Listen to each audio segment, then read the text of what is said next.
கிறிஸ்துவுக்குள் அன்பான சகோதர சகோதரிகளே, இந்த நிகழ்ச்சி வாயிலாக உங்களை சந்திப்பதிலே மிகுந்த மகிழ்ச்சி அடைகிறேன். நேற்றைய தினத்திலே நாம் ஆண்டவருடைய இரகசிய வருகைக்கு பின்பு கிறிஸ்துவின் நியாயாசனத்திலே எப்படிப்பட்ட பலனை கர்த்தர் தருவார் என்பதை நாம் பார்த்தோம்.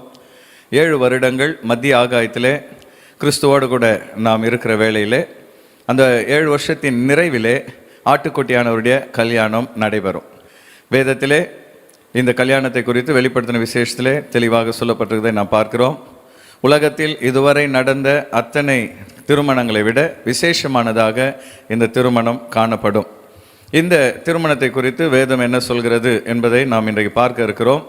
திருமணம் என்றவுடனே நாம் லிட்ரலாக அப்படியே நடக்கும் என்று நாம் நினைப்பதை விட இதை உருவகமாக, அதாவது சபையானது மணவாளனாகிய கிறிஸ்துவோடு கூட எப்படி இணையும் என்பதன் உருவகமாக இதை நாம் எடுத்துக்கொள்ளலாம். முதலாவதாக இந்த ஆட்டுக்குட்டியானவருடைய கல்யாணத்தை குறித்து வேதம் என்ன சொல்கிறது என்பதை நாம் பார்ப்போம். இயேசு வேதத்திலே தன்னை மணவாளன் என்றே அழைக்கிறதை பார்க்கிறோம். மத்தேயு 9வது அதிகாரம் 15வது வசனத்தை பார்ப்போம் என்றால், அதற்கு இயேசு, மணவாளன் தங்களோடு இருக்கையில் மணவாளனுடைய தோழர் துயரப்படுவார்களா? மணவாளன் அவர்களை விட்டு எடுபடும் நாட்கள் வரும், அப்பொழுது உபவாசிப்பார்கள். ஆண்டவர் இயேசு கிறிஸ்து பல ஓமைகளிலே மணவாளனை குறித்து பேசுகிறதையும் நாம் பார்க்க முடியும். ஆகவே கிறிஸ்து மணவாளன் என்று தன்னை அறிமுகப்படுத்துகிறதை காண்கிறோம். அடுத்து அப்போஸ்தலனாகிய யோவான் தன்னுடைய தரிசனத்திலே இதை குறித்து காண்கிறார். வெளிப்படுத்தல் 19வது அதிகாரம் 7வது வசனம் முதல் 9வது வசனம் வரை நாம் பார்க்கும் பொழுது, நாம் சந்தோஷப்பட்டு கலிகூர்ந்து அவருக்கு துதி செலுத்த கடவோம். ஆட்டுக்குட்டியானவருடைய கல்யாணம் வந்தது. ஆட்டுக்குட்டியானவரின் கல்யாண விருந்துக்கு அழைக்கப்பட்டவர்கள் பாக்கியவான்கள் என்று எழுது என்றான் என்று சொல்லப்பட்டிருக்கிறது. இந்த இடத்திலே இரகசிய வருகைக்கு பின்பு மத்திய ஆகாயத்திலே கிறிஸ்துவின் நியாயாசனத்திலே பலனை பெற்றுக்கொண்ட பின்பு சபையாகிய மணவாட்டி மணவாளனாகிய கிறிஸ்துவோடு கூட ஒன்றிணைகிற அந்த அனுபவத்தையே இங்கே ஆட்டுக்குட்டியானவருடைய கல்யாணம் என்று சொல்லி அப்போஸ்தலனாகிய யோவான் சொல்கிறதை பார்க்கிறோம். அடுத்து பவுலும் தன்னுடைய நிருபத்திலே இதை உறுதிப்படுத்துகிறார். 2 கொரிந்தியர் 11வது அதிகாரம் 2வது வசனத்தை நாம் பார்க்கும் பொழுது, நான் உங்களை கற்புள்ள கன்னிகையாக கிறிஸ்து என்னும் ஒரே புருஷனுக்கு ஒப்புக்கொடுக்க நியமித்தபடியால் உங்களுக்காக தேவ வைராக்கியம் கொண்டிருக்கிறேன். பவுல் சொல்கிறார், சபையாகிய உங்களை கற்புள்ள கன்னிகையாக கிறிஸ்துவுக்கு நான் ஒப்புக்கொடுக்கும்படி வைராக்கியமாக இருக்கிறேன் என்று பவுல் சொல்கிறார். ஆக இந்த வேத வசனங்களின் அடிப்படையிலே வேதத்திலே சொல்லப்பட்டிருக்கிற ஆட்டுக்குட்டியானவருடைய கல்யாணத்தை இந்த வசனங்கள் உறுதிப்படுத்துகிறது. இரண்டாவது ஒரு கேள்வியை உங்களுக்கு முன்பாய் வைக்க விரும்புகிறேன். இந்த கல்யாணத்தில் முக்கியமானவர்கள் யார்? ஆட்டுக்குட்டியானவருடைய கல்யாணத்திலே முக்கியமான நபர்கள் யார் என்பதை நாம் பார்ப்போம். இந்த கல்யாணத்துக்கு அழைப்பிதழ் அனுப்புகிறவர் பிதாவாகிய தேவன். லூக்கா 14வது அதிகாரம் 16வது வசனத்திலே ஆண்டவர் இயேசு கிறிஸ்து சொன்ன ஒரு ஓமையில் நாம் பார்க்கிறோம். அதற்கு அவர், ஒரு மனுஷன் பெரிய விருந்தை ஆயத்தம் பண்ணி அநேகரை அழைப்பித்தான். இங்கே தேவனுடைய ராஜ்யத்தை குறித்தும் தேவனுடைய ராஜ்யத்துக்காக சுவிசேஷத்தின் மூலமாய் கொடுக்கப்படுகிற அழைப்பை குறித்தும் ஆண்டவர் சொல்லும் பொழுது, ஒரு மனுஷன் பெரிய விருந்தை ஆயத்தம் பண்ணினான் என்று சொல்லப்பட்டிருக்கிறது. அது மாத்திரமல்ல, அநேகரை அழைப்பித்தான் என்றும் சொல்லப்படுகிறது. அன்பான தேவ பிள்ளைகளே, ஆண்டவர் இயேசு கிறிஸ்து மரித்து உயிர்த்தெழுந்த பின்பு இந்த நாள் வரை சுவிசேஷம் பிரசங்கிக்கப்பட்டு கொண்டிருக்கிறது. ஆட்டுக்குட்டியானுடைய கல்யாணத்துக்கு அழைப்பு கொடுக்கப்படுகிறது. அழைக்கப்படுகிறவர்கள் அநேகர், ஆனால் தெரிந்து கொள்ளப்பட்டவர்களோ சிலர் என்பது போல அநேகர் இந்த சுவிசேஷத்தை, பிதாவாகிய தேவனுடைய அழைப்பை புறக்கணித்து விடுகிறார்கள்.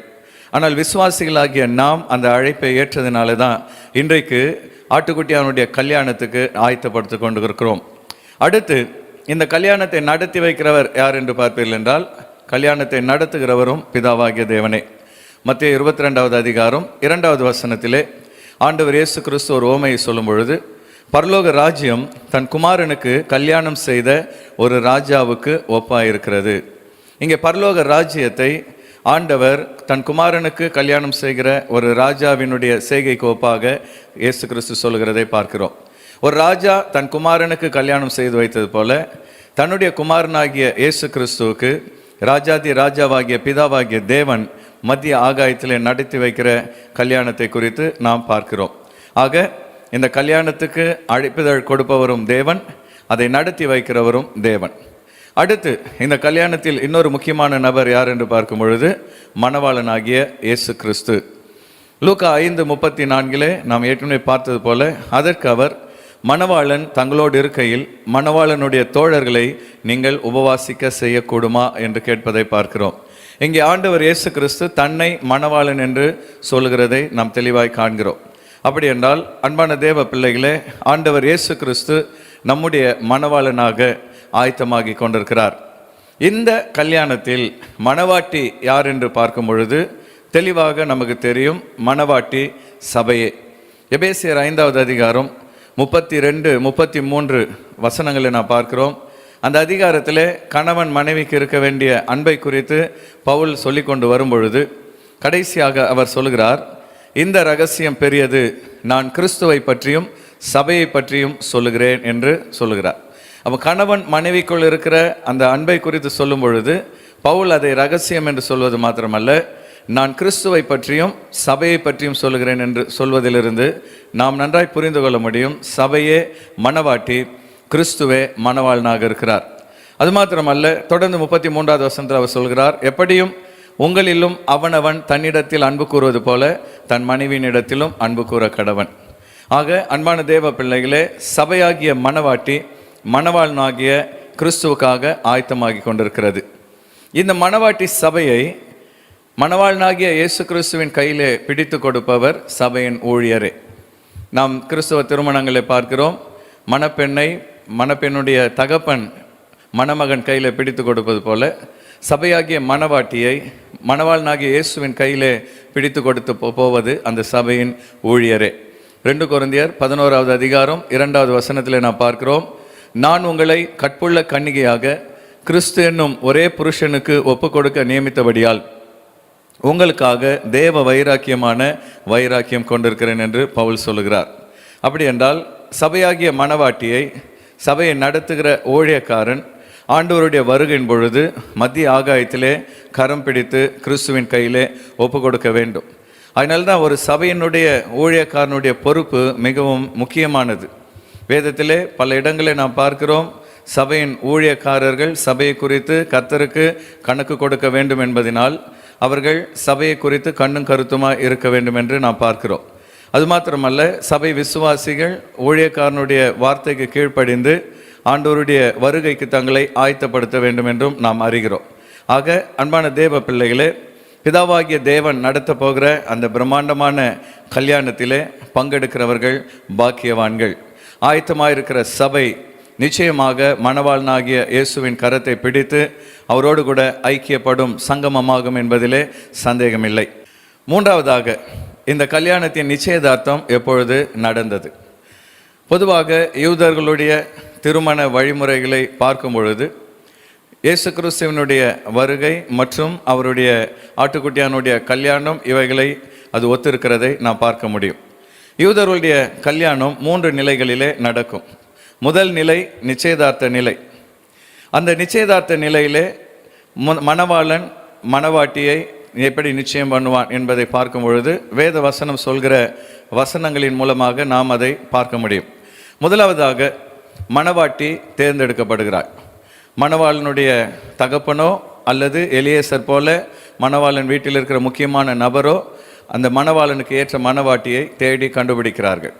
அதே போல ஆண்டவராகிய இயேசு கிறிஸ்துவுக்கு மணவாளனாகிய அவருக்கு மணவாட்டி சபை எப்பொழுது கண்டுபிடிக்கப்பட்டது என்று நாம் பார்க்கும் பொழுது எபேசியர் 1வது அதிகாரம் 4வது வசனத்திலே பவுல் சொல்கிறார், தமக்கு முன்பாக நாம் அன்பில் பரிசுத்தமுள்ளவர்களும் குற்றமற்றவர்களுமாய் இருப்பதற்கு அவர் உலக தோற்றத்துக்கு முன்னே கிறிஸ்துவுக்குள் நம்மை தெரிந்து கொண்டபடியே. உலகம் உருவாவதற்கு முன்பாகவே மணவாட்டி சபையை அவர் தமக்காக தெரிந்து கொண்டார். அன்பான தேவ பிள்ளைகளே, ஒரு சபையிலே நீங்கள் அங்கமாக இருப்பது ஏதோ தற்செயலாய் நேர்ந்த ஒரு காரியம் அல்ல.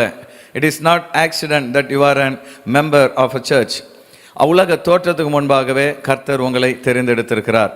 கர்த்தர் ஒரு சபையிலே ஒரு மந்தையிலே உங்களை வைத்து வழி நடத்தி வருகிறார். அடுத்து, மணவாட்டி தேர்ந்தெடுக்கப்பட்ட பின்பு யூதர்களுடைய முறைப்படி மணவாளன் மணவாட்டிக்கு பரிசு தொகையை கொடுக்க வேண்டும். மணவாட்டியினுடைய தகப்பனார் இடத்துல போய் அந்த மணப்பெண்ணுக்குரிய பரிசு தொகை எவ்வளவு என்று கேட்டு அதை அந்த தகப்பனிடத்திலே அவன் செலுத்த வேண்டும். அதே போல சபையாகிய மணவாட்டிக்கு மணவாளனாகிய கிறிஸ்து கொடுத்த பரிசுத் தொகை என்ன என்று நாம் பார்க்கும் பொழுது 1 பேதுரு 1வது அதிகாரம் 18வது வசனத்திலிருந்து 20வது வசனம் வரை நாம் பார்க்கும் பொழுது, அழிவுள்ள வஸ்துக்களாகிய வெள்ளியினாலும் பொன்னினாலும் மீட்கப்படாமல் குற்றமில்லாத மாசற்ற ஆட்டுக்குட்டி ஆகிய கிறிஸ்துவின் விலையேற பெற்ற இரத்தத்தினாலே மீட்கப்பட்டீர்கள் என்று அறிந்திருக்கிறீர்களே, கிரயத்துக்கு கொல்லப்பட்டீர்களே. மணவாளன் மணவாட்டிக்கு குறிப்பிட்ட அளவு வெள்ளியையோ பொன்னையோ கொடுக்க வேண்டும். ஆனால் நம்முடைய மணவாளன் இயேசு கிறிஸ்து அழிந்து போகிற வெள்ளியையும் பொன்னையும் கொடுத்து நம்மை மீட்கவில்லை. விலையேற பெற்ற தம்முடைய பரிசுத்த இரத்தத்தை கொடுத்து நம்மை மீட்டெடுத்திருக்கிறார். அது மாத்திரமல்ல, நாம் கிரயத்துக்கு கொல்லப்பட்டோம் என்று சொல்லி பேதுரு தெளிவாக விவரிக்கிறதை பார்க்கிறோம். அன்பான சகோதரனை சகோதரியே, ஆண்டவர் இயேசு கிறிஸ்து விலையேற பெற்ற தம்முடைய இரத்தத்தினால் நம்மை கிரயம் கொடுத்து வாங்கியிருக்கிறார். அவருக்காக நிச்சயிக்கும்படியாக நம்மை அவர் வாங்கியிருக்கிறார். நம்முடைய சரீரமும் நம்முடைய வாழ்க்கையும் நமக்கு சொந்தமல்ல, அது கிறிஸ்துவுக்கு சொந்தம் என்பதை அறிந்து தேவ சித்தத்தின்படி நாம் வாழ வேண்டும். அடுத்து மணவாளன் மணவாட்டியோடு கூட உடன்படிக்கை செய்ய வேண்டும். இன்னும் 1 வருடத்திலே நான் உன்னை திருமணம் செய்து கொள்வேன் என்று சொல்லி மணவாளன் மணவாட்டியோடு உடன்படிக்கை செய்ய வேண்டும். நம்முடைய மணவாளனாகிய இயேசு கிறிஸ்து எப்படிப்பட்ட உடன்படிக்கையை செய்தார் என்று நாம் பார்க்கும் பொழுது 1 கொரிந்தியர் 11வது அதிகாரம் 25வது வசனத்திலே பவுல் சொல்லுகிறார், போஜனம் பண்ணின பின்பு அவர் அந்தபடியே பாத்திரத்தையும் எடுத்து, இந்த பாத்திரம் என் இரத்தத்தினாலாகிய புதிய உடன்படிக்கையாக இருக்கிறது. நீங்கள் இதை பானம் பண்ணும்போதெல்லாம் என்னை நினைவு கூறும்படி இதை செய்யுங்கள் என்றார். நம்முடைய மணவாளன் இயேசு கிறிஸ்து மணவாட்டியாகிய சபைக்காக உடன்படிக்கை செய்திருக்கிறார். சாதாரண உடன்படிக்கை அல்ல, இரத்தத்தினாலாகிய உடன்படிக்கை. இரத்த உடன்படிக்கை என்பது யூதர்கள் வாழ்க்கையில் மிக முக்கியமானது. ஆபிரகாமை நாம் பார்க்கும் பொழுது ஆண்டவர் இயேசு கிறிஸ்து அவனோடு உடன்படிக்கை ஏற்படுத்தும் பொழுது அங்கே மிருகங்களையும் பறவைகளையும் 2ஆக பிளந்து அந்த துண்டங்களின் நடுவிலே ஒரு அக்கினி சுடராக கர்த்தர் நடந்து செல்கிறதை நாம் பார்க்கிறோம். ஆக அந்த இடத்திலே மிருகங்களை பலி செலுத்தி அந்த இரத்தத்தின் சாட்சியாக கர்த்தர் ஆபிரகாமோடு உடன்படிக்கை செய்கிறார். அதே போல சபையாகிய மணவாட்டிக்கு தன்னுடைய சொந்த இரத்தத்தினால் ஆண்டவர் இயேசு கிறிஸ்து ஒரு புதிய உடன்படிக்கையை ஏற்படுத்துகிறார். அந்த உடன்படிக்கை என்ன? என்னை விசுவாசித்து ஏற்றுக்கொள்வாய் என்றால் குறித்த காலத்தில் வந்து நான் இருக்கிற இடத்தில் சேர்த்துக்கொள்வேன் என்பதே இரத்தத்தினாலாகிய புதிய உடன்படிக்கையாக இருக்கிறது. இந்த உடன்படிக்கை மேரேஜ் கான்ட்ராக்ட் முடிந்தவுடனே மணவாளன் தன்னுடைய அப்பா வீட்டுக்கு திரும்பி போய்விடுவார். அதன் பின்பு 1 வருடம் மணவாட்டி காத்திருக்க வேண்டும். நம்முடைய மணவாளன் என்ன செய்தார்? அப்போஸ்தலர் நடபடிகள் 1வது அதிகாரம் 9வது வசனத்தை நாம் பார்க்கும் பொழுது, இவைகளை அவர் சொன்ன பின்பு அவர்கள் பார்த்து கொண்டிருக்க உயர எடுத்துக்கொள்ளப்பட்டார். அவர்கள் கண்களுக்கு மறைவாக ஒரு மேகம் அவரை எடுத்துக்கொண்டது. எப்படி ஆண்டவர் இயேசு கிறிஸ்து மணவாட்டியை தேடி பூமிக்கு வந்தாரோ, தன்னுடைய வேலையை சிலுவையில் முடித்த பின்பு அவர் உயிர்த்தெழுந்து 40 நாட்கள் தரிசனம் கொடுத்து அதன் பின்பு தன்னுடைய பிதாவாகிய தேவனிடத்திற்கு மேகங்கள் ஊடே அவர் கடந்து சென்று விட்டார். மணவாளன் தன்னுடைய தகப்பன் வீட்டுக்கு போய் அந்த 1 வருடத்தில் என்ன செய்ய வேண்டுமாம்?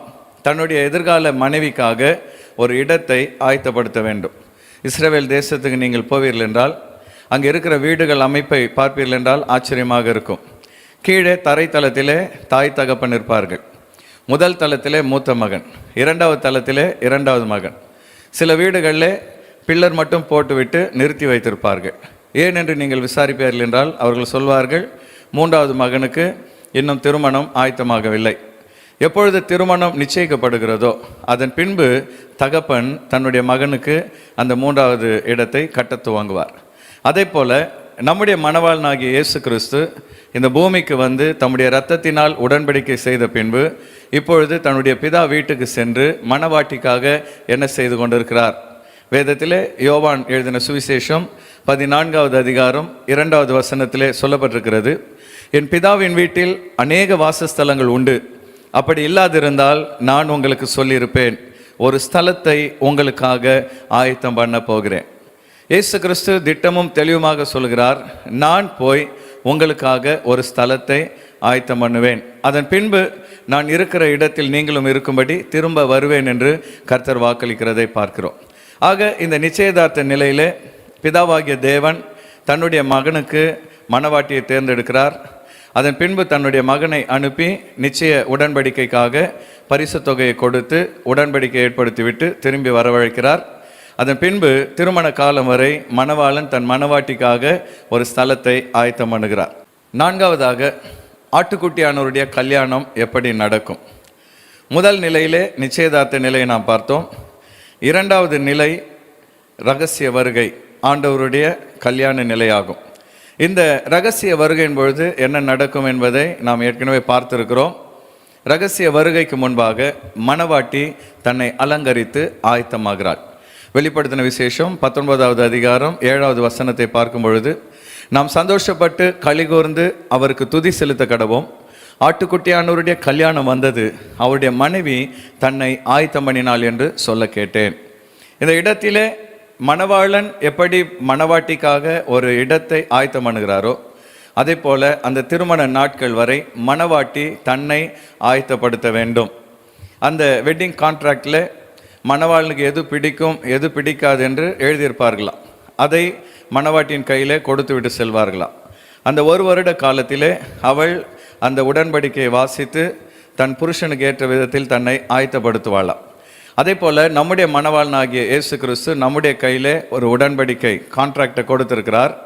இந்த உடன்படிக்கையில் அவருக்கு என்ன பிடிக்கும் என்ன பிடிக்காது என்பதை தெளிவாக சொல்லியிருக்கிறார்.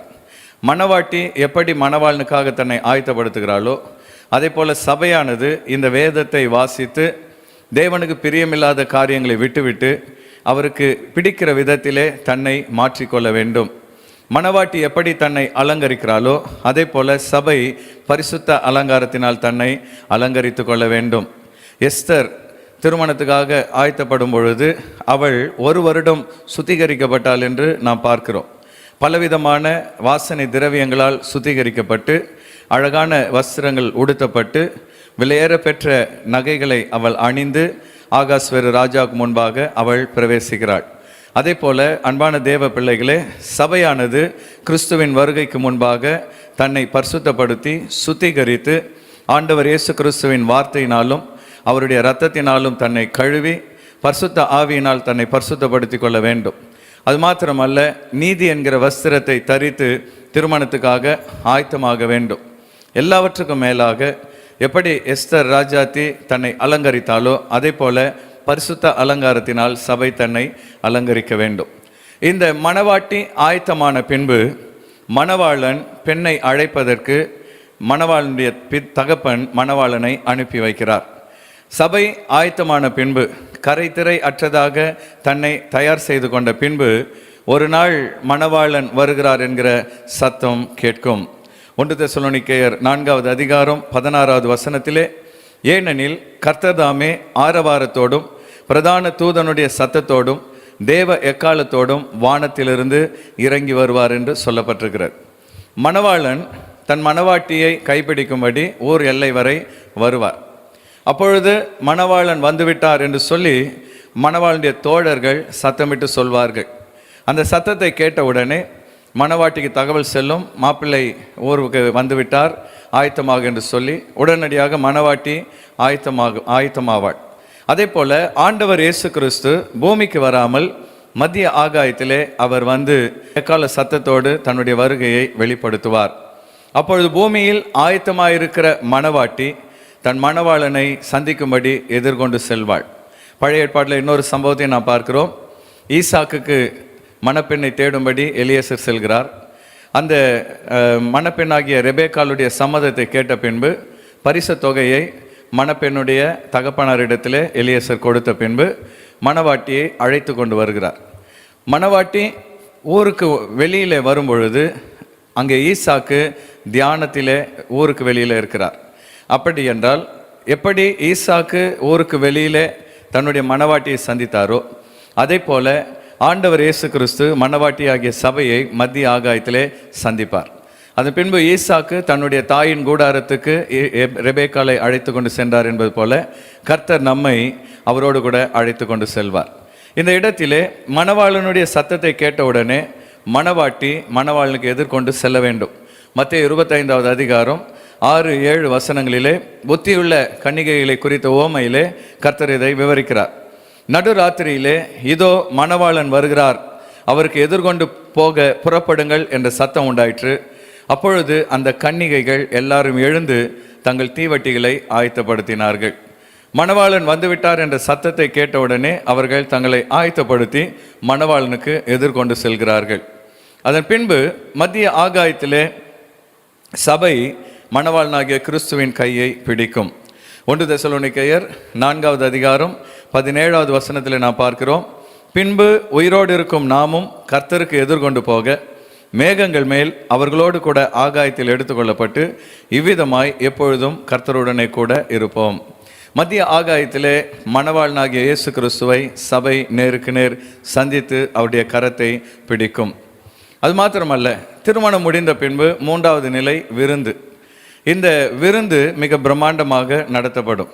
இஸ்ரவேல் தேசத்திலே அந்த நாட்களிலே 3 நாட்கள் முதல் 7 நாட்கள் வரை விருந்து நடக்கும். மணவாளனுடைய வசதியை பொறுத்து அந்த விருந்து நாட்கள் நீடிக்கும். ஆகாஸ்வேர் ராஜாவை பார்க்கும் பொழுது அவர் 6 மாதம் விருந்து கொடுத்தார் என்று நாம் பார்க்கிறோம். நம்முடைய மணவாளனாகிய இயேசு கிறிஸ்து எவ்வளவு நாட்கள் விருந்து கொடுப்பார் என்று பார்ப்பீர்கள் என்றால் 1000 வருட அரசாட்சியை விருந்து நிலைக்கு நாம் ஒப்பிட்டு சொல்லலாம். இந்த பூமியிலே ஆண்டவர் 1000 வருடம் அரசாட்சி செய்து தன்னுடைய மணவாட்டி சபையை அந்த இடத்திலே மகிமைப்படுத்தி அவர் அதை மகிழ்ச்சி அடைய பண்ணுவார். ஆகினால தான் மத்தேயு 22வது அதிகாரம் 8வது வசனத்திலே அப்பொழுது அவன் தன் ஊழியக்காரரை நோக்கி கல்யாண விருந்து ஆயத்தமாக இருக்கிறது என்று சொல்லுகிறதை பார்க்கிறோம். அதன் பின்பு அதே மத்தேயு 22:10வது வசனத்திலே கல்யாண சாலை விருந்தாளிகளால் நிறைந்தது என்றும் நாம் பார்க்கிறோம். அன்பான தேவ பிள்ளைகளே, ஒரு பிரம்மாண்டமான ஒரு திருமணத்துக்காக ஆயத்தமாகி கொண்டிருக்கிறோம். மத்திய ஆகாயத்திலே மணவாளனாகிய இயேசு கிறிஸ்துவோடு மணவாட்டி சபை சங்கமிக்கிற ஒன்றிணைகிற அந்த மிக பிரம்மாண்டமான மிகவும் மகிமையான ஒரு மகிமை நம்பிக்கைக்காக நாம் காத்து கொண்டிருக்கிறோம். இந்த கடைசி நாட்களிலே சபையாகிய நாம் நம்மை சுத்திகரித்து கொண்டு மணவாளனுக்காக நம்மை ஆயத்தப்படுத்த வேண்டும். 5வதாக, இந்த ஆட்டுக்குட்டியானவருடைய கல்யாணத்தில் பங்கெடுக்க சபை தன்னை எப்படி ஆயத்தப்படுத்த வேண்டும். ஒரு 5 வசனங்களை வேகமாய் பார்த்து நாம் முடிக்கலாம். முதலாவதாக, சபை அபிஷேக எண்ணெய் குறையாமல் பார்த்து கொள்ள வேண்டும். மத்தேயு 25வது அதிகாரம் 4வது வசனத்தை நாம் பார்க்கும் பொழுது, புத்தியுள்ளவர்கள் தங்கள் தீவட்டிகளோடு கூட தங்கள் பாத்திரங்களில் எண்ணெயையும் கொண்டு போனார்கள். அன்பான தேவ பிள்ளைகளே, இந்த பூமியிலே கர்த்தருக்காக பரிசுத்த வாழ்க்கை வாழ நம்முடைய சுய பலத்தினால் முடியாது. நமக்கு ஆண்டவருடைய அபிஷேகம் தேவை. இந்த அபிஷேக எண்ணெய் குறைந்து விடாதபடி ஒவ்வொரு நாளும் நம்மை அபிஷேகத்தினால் நிரப்பிக்கொள்ள வேண்டும். ஒவ்வொரு நாளும் நம்முடைய செல்ஃபோனில் எப்படி பேட்டரியை சார்ஜ் பண்ணுகிறோமோ அதுபோல் ஒவ்வொரு நாளும் தேவ சமூகத்தில் தரித்திருந்து வேதத்தை வாசித்து ஆண்டவருடைய அபிஷேகத்தினால் நிரப்பப்பட வேண்டும். The more you will be filled with the word of God, the more you will be filled with the spirit of God. எவ்வளவுக்கு எவ்வளவு நீங்கள் வேத வசனத்தினால் உங்களை நிரப்புகிறீர்களோ அவ்வளவுக்கு அவ்வளவு தேவனுடைய ஆவியானவர் உங்கள் இருதயத்தை நிரப்பி ஆவியிலே நடக்க தேவ சித்தத்தை செய்ய கர்த்தர் நமக்கு பலன் தருவார். மாம்சத்திலே நடக்கிற காரியங்களை விட்டுவிட்டு மனசும் மாம்சமும் விரும்பினதை செய்யாதபடி தேவ சித்தத்தை செய்யும்படியாக நம்மை பரிசுத்தப்படுத்தி கொள்ளும்படியாக ஒவ்வொரு நாளும் ஆவியானவருடைய எண்ணெயினால் புது எண்ணெயினால் நாம் நிரப்பப்பட வேண்டும். 2வதாக, கரைத்திரை இல்லாமல் மணவாட்டி தன்னை சுத்திகரித்து கொள்ள வேண்டும். கரைத்திரை இல்லாத ஒரு சபையை மீட்டெடுக்கவே கிறிஸ்து வருகிறார். நம்முடைய வாழ்க்கையிலே பாவங்கள் துன்மார்க்கமான ஜீவியங்கள் இருக்கும் என்றால் தேவனுடைய வருகையிலே கைவிடப்படுவோம். பரிசுத்தமான கரைத்திரையற்ற மணவாட்டியை தன்னோடு கூட அழைத்து செல்லும்படியாகவே கர்த்தர் வருகிறார். ஆகவே சபை தன்னை சுத்திகரிக்க வேண்டும். சுத்திகரிக்க கர்த்தர் ஒரு ஏதுவை வைத்திருக்கிறார். எதை வைத்து கர்த்தர் நம்மை சுத்திகரிக்கிறார்? எபேசியர் 5வது அதிகாரம் 26-27 வசனங்களை வாசிக்கும் பொழுது, தாம் அதை திருவசனத்தை கொண்டு தண்ணீர் முழுக்கினால் சுத்திகரித்து பரிசுத்தமாக்குகிறதற்கும் கரைத்திரை முதலானவைகள் ஒன்றுமில்லாமல் பரிசுத்தமும் பிழையமற்றதுமான மகிமையுள்ள சபையாக அதை தமக்கு முன் நிறுத்தி கொள்வதற்கும் தம்மை தாமே அதற்காக ஒப்பு கொடுத்தார்.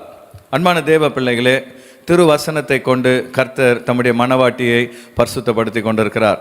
நாம் ஆலயங்களுக்கு வரும் பொழுது, தேவனை ஆராதிக்கும் பொழுது, நாம் கூடும் பொழுதெல்லாம், ஆண்டவரை பாடி ஆராதிக்கும் பொழுதெல்லாம் கர்த்தருடைய வார்த்தையை நாம் கேட்பதன் நோக்கம், இந்த வார்த்தைகள் நம்மை பரிசுத்தப்படுத்த வேண்டும். நீங்கள் ஆலயத்திலே ஆண்டவருடைய வார்த்தைகளை கேட்டாலும், அல்லது இப்பொழுது காணொளி மூலமாக நீங்கள் தேவனுடைய வார்த்தையை கேட்டுக்கொண்டிருந்தாலும், அல்லது வேதத்தை நீங்கள் வாசிக்கும் பொழுது, எப்பொழுதும் ஆண்டவருடைய வார்த்தைகளை கேட்கும் பொழுது அது நம்முடைய மனசாட்சியை, நம்முடைய வாழ்க்கையை சுத்திகரிக்க நாம் இடம் கொடுக்க வேண்டும். தேவனுடைய வசனங்கள் எவ்வளவுக்கு எவ்வளவு நம்மை சுத்திகரிக்க இடம் கொடுக்கிறோமோ அவ்வளவுக்கு அவ்வளவு கிறிஸ்துவனுடைய சாயல் நம்மிலே உருவாகும். ஆண்டவருடைய வருகைக்கு நாம் ஆயத்தமாக அது உதவியாக இருக்கும். மூன்றாவதாக, நீதியின் வஸ்திரத்தை நாம் தரித்து கொள்ள வேண்டும். அன்பான தேவ பிள்ளைகளே, உலகத்திலே பாவத்திலே வாழ்ந்த நம்மை, அழுக்கான சேற்றிலே கிடந்த நம்மை ஆண்டவர் இயேசு கிறிஸ்து மீட்டெடுத்தது மாத்திரமல்ல, தம்முடைய பரிசுத்த இரத்தத்தினால் நம்மை கழுவி சுத்திகரித்திருக்கிறார். கெட்ட குமாரன் தகப்பனிடத்தில் வரும்பொழுது தகப்பன் அவனை சுத்திகரித்து புதிய உடைகளை கொடுத்தது போல, நம்முடைய ஆண்டவர் அவரிடத்தில் வருகிற நமக்கு ஒரு புதிய ஆடையை கொடுக்கிறார். அந்த ஆடை என்ன என்று பார்க்கும் பொழுது, வெளிப்படுத்தின விசேஷம் 19வது அதிகாரம் 7-8 வசனங்களிலே, ஆட்டுக்குட்டியானவருடைய கல்யாணம் வந்தது, அவருடைய மனைவி தன்னை ஆயத்தம் பண்ணினாள், சுத்தமும் பிரகாசமான மெல்லிய வஸ்திரம் தரித்து கொள்ளும்படி அவளுக்கு அளிக்கப்பட்டது. அந்த மெல்லிய வஸ்திரம் பரிசுத்தவான்களுடைய நீதியே. இந்த இடத்திலே நீதி என்கிற வஸ்திரத்தை சபைக்கு ஆண்டவர் கொடுக்கிறார். இது நம்முடைய சுய நீதி அல்ல, நம்முடைய கிரியைகளினால் சம்பாதிக்கிற நீதி அல்ல, தேவனுடைய கிருபையினால் நாம் பெற்றுக்கொள்கிற நீதி. பாவத்தில் கிடந்த நம்மை அவர் மீட்டெடுத்து நீதி என்கிற வஸ்திரத்தை அவர் நமக்கு கொடுக்கிறார். அப்படி என்றால் கிறிஸ்துவை ஏற்றுக்கொண்ட நாம் நீதியின் பாதையில் நடக்க வேண்டும். கிறிஸ்துவின் நாமத்தை உச்சரிக்கிற நாம் அநியாயத்தை விட்டு விலக வேண்டும். நம்முடைய வாழ்நாள் முழுவதும் உண்மையுள்ளவர்களாக கர்த்தருக்காக வாழ வேண்டும். நான்காவதாக, ஆண்டவருடைய வருகையிலே மணவாட்டி சபையாகிய நாம் அந்த கல்யாண விருந்திலே பங்கெடுக்க செய்ய வேண்டிய கடமை, பக்தி வாழ்வில், பரிசுத்த வாழ்வில் வைராக்கியமாக இருக்க வேண்டும். 2 கொரிந்தியர் 11வது அதிகாரம் 2வது வசனத்தை நாம் பார்க்கும் பொழுது, நான் உங்களை கற்புள்ள கன்னிகையாக கிறிஸ்து என்னும் ஒரே புருஷனுக்கு ஒப்பு கொடுக்க நியமித்தபடியால் உங்களுக்காக தேவ வைராக்கியம் கொண்டிருக்கிறேன் என்று பவுல் சொல்லுகிறார். இங்கே பவுல் என்ன சொல்ல வருகிறார் என்றால், சபை ஒரு கற்புள்ள கன்னிகையாக தன்னுடைய மணவாளனாகிய இயேசு கிறிஸ்துவுக்கு ஆயத்தப்பட வேண்டும். ஒரு புருஷனுக்கு நியமித்த ஒரு பெண் திருமண காலம் வரை எப்படி தன்னுடைய மனதை அவள் ஒருமுகப்படுத்தி தன்னை ஆயத்தப்படுத்துகிறாளோ, அதே போல ஞானஸ்நானத்தில் இயேசு கிறிஸ்துவின் கரத்தை பிடித்த சபை அவருடைய வருகை வரை பரிசுத்தத்தில் நிலைத்து நிற்க வேண்டும். ஒரு நாளும் இந்த உலகத்தின் வழிபாடுகளிலே போய் நாம் சிக்கிக்கொள்ளாதபடி, ஒரு நாளும் பாவ வழியிலே போய் சேற்றிலே விழுந்து விடாதபடி அவருடைய வருகை வரை பரிசுத்தத்திலே நிலைத்து நிற்க வேண்டும். நம்முடைய சிந்தனைகள், நம்முடைய வார்த்தைகள், நம்முடைய செய்கைகள் கர்த்தருக்கு பிரீதியாக இருக்கும்படியாக நாம் நம்மை காத்து கொள்ள வேண்டும். கடைசியாக, ஆண்டவருடைய வருகையிலே நாம் எடுத்துக்கொள்ளப்படும்படியாக கர்த்தர் நமக்கு ஒரு எச்சரிப்பை கொடுக்கிறார். மணவாட்டி சபைக்கு தேவன் கொடுக்கிற எச்சரிப்பு என்னவென்றால், சத்தியத்தை விட்டு விலகிவிடாதபடி எச்சரிக்கையாக இருக்க வேண்டும். 2 கொரிந்தியர் 11வது அதிகாரம் 3வது வசனத்திலே பவுல் தன்னுடைய சபையை பார்த்து சொல்கிறார், ஆகிலும் சர்ப்பமானது தன்னுடைய தந்திரத்தினாலே ஏவாளை வஞ்சித்தது போல உங்கள் மனதும் கிறிஸ்துவை பற்றிய உண்மை நின்று விலகும்படி கெடுக்கப்படுமோ என்று பயந்திருக்கிறேன் என்று சொல்லுகிறதை பார்க்கிறோம். எப்படி சர்ப்பம் ஆண்டவர் கொடுத்த அந்த வாழ்வை விட்டு விலகி பாவத்தில் விழும்படி செய்ததோ, அதே போல சபையானது கிறிஸ்துவை குறித்த சத்தியத்திலிருந்து விலகி அது கெடுக்கப்பட்டு விடும் என்று பவுல் அஞ்சுகிறதை பார்க்கிறோம். இந்த கடைசி நாட்களிலே ஏராளமான கள்ள தீர்க்கதரிசிகளும் கள்ள போதகர்களும் எழும்பியிருக்கிற இந்த வேளையிலே, சபையே நீ சத்தியத்திலே நிலைத்து நிற்க வேண்டும். சத்தியத்தையும் அறிவீர்கள், சத்தியம் உங்களை விடுதலையாக்கும் என்ற வசனத்தின்படி வேதத்தின் அஸ்திபார உபதேசங்களை அறிந்து கொள்ள வேண்டும். ஆதி திருச்சபை அப்போஸ்தலருடைய உபதேசத்திலே உறுதியாய் தரித்திருந்தார்கள் என்று சொல்லப்பட்டது போல, இந்த கடைசி நாட்களில் சபை ஒரு நாளும் பலவிதமான தந்திரமான உபதேசங்களிலே அலசடிப்பட்டு கர்த்தரை விட்டு வழி விலகி விடாதபடி நம்முடைய முன்னோர்களும் முற்பிதாக்களும் விசுவாசித்த அந்த அஸ்திபார உபதேசத்திலே நிலைத்து நிற்க வேண்டும். இந்த பாரத்தினால்தான் இந்த காணொளி மூலமாக அடிப்படை உபதேசங்களை, விசேஷமாக கடைசி கால சத்தியங்களை வேதத்தின் அடிப்படையிலே தியானித்து கொண்டு வருகிறோம். இதை பார்க்கிற அன்பான சகோதரனே, சகோதரியே, இந்த உபதேசங்களை அறிந்து கொள்வது மாத்திரமல்ல, இந்த உபதேசங்களிலே நிலைத்து நிற்க கர்த்தர் உங்களுக்கு கிருபை தருவாராக. கண்களை மூடி தேவ சமூகத்திலே நாம் ஜெபிக்கலாம். எங்கள் கிருபையுள்ள நல்ல ஆண்டவரே, இந்த நாள் நிகழ்ச்சியை பார்த்த ஒவ்வொரு சகோதரனையும் சகோதரியும் ஆசீர்வதிப்பீராக. ஆண்டவரே, ஆங்காங்கே வீடுகளில் தனிமைப்படுத்தப்பட்ட நிலைமையிலே முடங்கி கிடக்கிற இந்த நாட்களில் அப்பா, நாங்கள் எங்கள் கவனத்தை கர்த்தருக்கு நேராக திருப்ப உதவி செய்வீராக. உம்முடைய பிள்ளைகள் அதிகமாய் தேவனை தேடவும், ஆண்டவரே, இந்த நாட்களில் வேதத்தை வாசிக்கவும், கர்த்தரை குறித்த அறிவிலே வளரவும் உதவி செய்வீராக. இந்த ஆண்டவரே, உபத்திரவ நாட்கள் சீக்கிரத்திலே கடந்து போகத்தக்கதாக கர்த்தர் எங்கள் தேசத்தின் மேல் கிருபை தருவீராக. தொடர்ந்து ஆண்டவரே, இந்த ஜெபத்திலே பங்கெடுத்த ஒவ்வொருவரையும் ஆசீர்வதியும். கர்த்தர் அதற்கான பலனை இம்மையிலும் மறுமையிலும் தந்து வழி நடத்தும். இயேசுவின் நாமத்தினால் ஜெபிக்கிறோம் எங்கள் நல்ல பிதாவே. ஆமேன், ஆமேன்.